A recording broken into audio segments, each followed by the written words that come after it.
The city is no longer responding to our request for more information about a sewage spill near Ko'olina.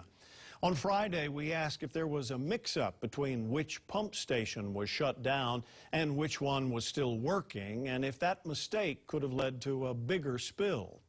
The city is required to reveal more information in a spill report that should have been submitted to the state last week. But the city has asked for an extension, so it's not clear when that report will be filed. Today, we asked the state health department about the extension and when we can expect to see the report. Manolo Morales follows up. Manolo? Joe, the state health department tells me it has asked the city to expedite that spill report. The state is also waiting for the city to respond to another matter related to the massive sewage spill in Ala Moana last year. City crews had to disinfect about an acre of undeveloped land where the spill happened on November 30th. After we pressed the city last week, the city told us that more than 200,000 gallons had spilled from a broken force main.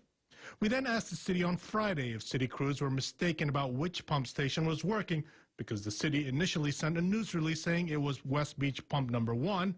Hours later, another release was sent saying it was pump number 2. Sources told us that crews were mistaken, so more sewage was poured into the broken pump station, which led to a bigger spill. The state tells me if that were the case, the city has to improve on how it responds to spills. Because if the left hand didn't know what the right hand was doing, if that was the case, then clearly there needs to be something to formally address that kind of shortcoming. Those details would have to be revealed in the spill report. Yamada tells me there is no deadline on when the city has to file it. The state is also waiting patiently for a city response on making improvements to the Sand Island wastewater treatment plant.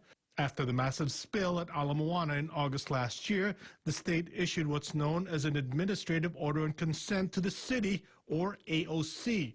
Part of it calls for adding more staff to the plant for a quicker response to spills. I've asked the city for a status update on that administrative order of consent. Are there plans to add more staffing here at the treatment plant? We're still waiting for a response. Once again, our request for an interview with Environmental Services Director Lori Kahikina and questions on the spill were ignored by spokesman Marcus Owens. Hey Marcus, this is Manolo Morales from KHON2 News.